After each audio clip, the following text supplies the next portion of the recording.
महाभारत युद्ध आरंभ होने के ठीक पहले भगवान श्री कृष्ण ने अर्जुन को जो उपदेश दिया वह श्रीमद् भगवद गीता के नाम से प्रसिद्ध है। यह महाभारत के भीष्म पर्व का अंग है। गीता में 18 अध्याय और 700 श्लोक हैं। आज से सन 2023 लगभग 508 वर्ष पूर्व 345 ईपू पहले गीता का ज्ञान बोला गया था।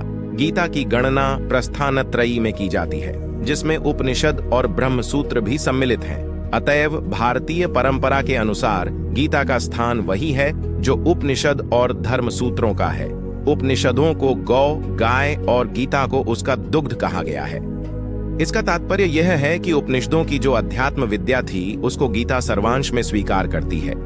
उपनिषदों की अनेक विद्याएं गीता में हैं, जैसे संसार के स्वरूप के संबंध में अश्वत्थ विद्या, अनादि अजन्मा ब्रह्म के विषय में अव्यय पुरुष विद्या, परा प्रकृति या जीव के विषय में अक्षर पुरुष विद्या और अपरा प्रकृति या भौतिक जगत के विषय में क्षर पुरुष विद्या। इस प्रकार वेदों के ब्रह्मवाद और उपनिषदों के अध्यात्म, इन दोनों की विशिष्ट सामग्री गीता में सन्निविष्ट है। उसे ही पुष्पिका के शब्दों में ब्रह्म विद्या कहा गया है। महाभारत के युद्ध के समय जब अर्जुन युद्ध करने से मना करते हैं, तब श्री कृष्ण उन्हें उपदेश देते हैं और कर्म व धर्म के सच्चे ज्ञान से अवगत कराते हैं। श्री कृष्ण के इन्हीं उपदेशों को भगवत गीता नामक ग्रंथ में संकलित किया गया है। गीता के 18 अध्यायों में वर्णित विषयों की भी क्रम प्राप्त संगति है। प्रथम अध्याय का नाम अर्जुन विषाद योग है। वह गीता के उपदेश का विलक्षण रंगमंच प्रस्तुत करता है, जिसमें श्रोता और वक्ता दोनों ही कुतूहल शांति के लिए नहीं वरन जीवन की प्रगाढ़ समस्या के समाधान के लिए प्रवृत्त होते हैं। शौर्य और धैर्य, साहस और बल, इन चारों गुणों की प्रभूत मात्रा से अर्जुन का व्यक्तित्व बना था और इन चारों के ऊपर 2 गुण और थे, एक क्षमा, दूसरी प्रज्ञा। बल प्रधान क्षात्र धर्म से प्राप्त होने वाली स्थिति में पहुंचकर सहसा अर्जुन के चित्त पर एक दूसरे ही प्रकार के मनोभाव का आक्रमण हुआ। कार्पण्य का एक विचित्र प्रकार की करुणा उसके मन में भर गई और उसका क्षात्र स्वभाव लुप्त हो गया। जिस कर्तव्य के लिए वह कटिबद्ध हुआ था उससे वह विमुख हो गया।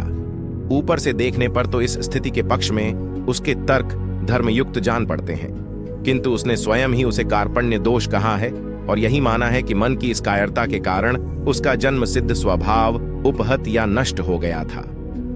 वह निर्णय नहीं कर पा रहा था कि युद्ध करे अथवा वैराग्य ले ले। क्या करें क्या न करें, कुछ समझ में नहीं आता था। इस मनोभाव की चरम स्थिति में पहुंचकर उसने धनुष बाण एक ओर डाल दिया। कृष्ण ने अर्जुन की वह स्थिति देखकर जान लिया कि अर्जुन का शरीर ठीक है, किंतु युद्ध आरंभ होने से पहले ही उस अद्भुत क्षत्रिय का मनोबल टूट चुका है। बिना मन के यह शरीर खड़ा नहीं रह सकता। अतएव कृष्ण के सामने एक गुरु कर्तव्य आ गया। तर्क से, बुद्धि से, ज्ञान से, कर्म की चर्चा से, विश्व के स्वभाव से, उसमें जीवन की स्थिति से, दोनों के नियामक अव्यय पुरुष के परिचय से और उस सर्वोपरि परम सत्तावान ब्रह्म के साक्षात दर्शन से अर्जुन के मन का उद्धार करना, यही उनका लक्ष्य हुआ। इसी तत्व चर्चा का विषय गीता है। पहले अध्याय में सामान्य रीति से भूमिका रूप में अर्जुन ने भगवान से अपनी स्थिति कह दी। प्रथम अध्याय में दोनों सेनाओं का वर्णन किया जाता है। शंख बजाने के पश्चात अर्जुन सेना को देखने के लिए रथ को सेनाओं के मध्य ले जाने के लिए कृष्ण से कहता है। तब मोहयुक्त हो अर्जुन कायरता तथा शोक युक्त वचन कहता है। द्वितीय अध्याय दूसरे अध्याय का नाम सांख्य योग है। इसमें जीवन की 2 प्राचीन सम्मानित परंपराओं का तर्कों द्वारा वर्णन आया है।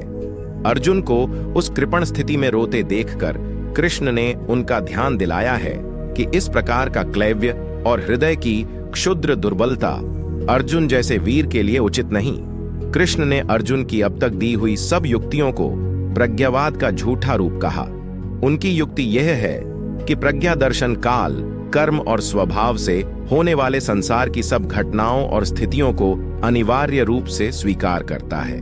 जीना और मरना, जन्म लेना और बढ़ना, विषयों का आना और जाना, सुख और दुख का अनुभव, ये तो संसार में होते ही हैं। इसी को प्राचीन आचार्य पर्यायवाद का नाम भी देते थे।